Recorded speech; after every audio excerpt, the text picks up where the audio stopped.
देशको मुख्य नायक तपाईँ रहेछ भनेर प्रमाणित भयो।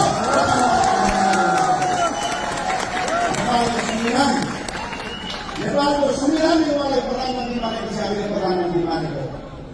प्रधानमन्त्री शब्द साझा हुन्छ।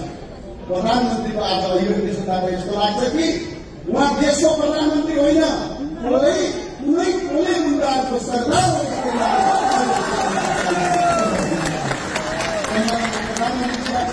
मेरो अपिल छ प्रधानमन्त्रीले हिंसा भड्काउने अभिव्यक्ति दिनुभएको छ।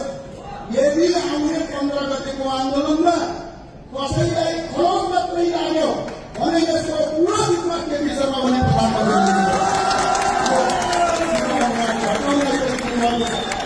हामीलाई नेपालको कानूनले आज प्रधानमन्त्रीलाई भन्न चाहन्छु, नेपालको संविधान नेपालको कानून उल्लङ्घन गर्ने तपाईँलाई अधिकार छैन। नेपालको संविधानको धारा 270 ले फरक विचार राखेका मान्छेले आफ्नो आमसभा गर्न पाउँछ। नेपालको संविधानको धारा 17 ले आफ्नो फरक स्वतन्त्र अभिव्यक्ति राख्न पाउने अधिकार दिन्छ। त्यो अधिकारको रक्षा गर्नु र साथसाथै फौजदारी संहिता धारा 47, 48 र 49 मा सार्वजनिक शान्ति भङ्ग गर्ने हिंसा फैलाउन अभिव्यक्ति दिन पाइँदैन। अर्को संविधानको धारा 17 भइहाल्यो, साइबर अपराध ऐन धारा 47 र 48 मा विद्युतीय माध्यमबाट हिंसा फैलाउन पाइँदैन। त्यसैगरी सार्वजनिक अपराध ऐन धारा 3 अनुसार उत्तेजक भाषण र हिंसा फैलाउने काम गर्न पाइँदैन। यदि काम गरेको फलमा 1 वर्षदेखि 5 वर्ष सजाय, ठूलो रकमको जरिमा आउँछ प्रधानमन्त्रीको सजाय हुनुपर्छ।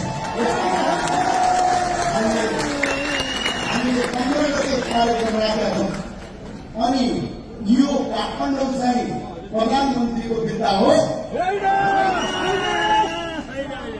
राजधानी सबैको साझा हो। हाम्रा विरुद्धमा पनि कसैले विचार अभिव्यक्ति राख्न पाउँछ भने त्यो पाउनुपर्छ।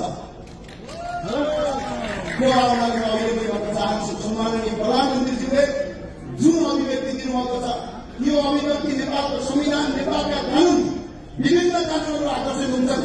म अहिले पनि यहाँबाट अपिल गर्न चाहन्छु, यदि कोही युवा साथीहरू हुन्छ भने सर्वत्र मुद्दा दायर गर्नुहोस्, अपराधीलाई अपराधको कथाकारमा पुर्याउनुपर्छ।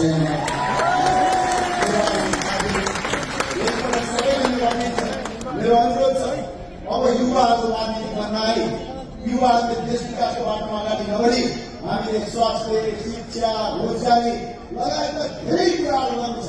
सुशासन कायम गर्नु छ, विधिको शासन लागू गर्नुपर्नेछ।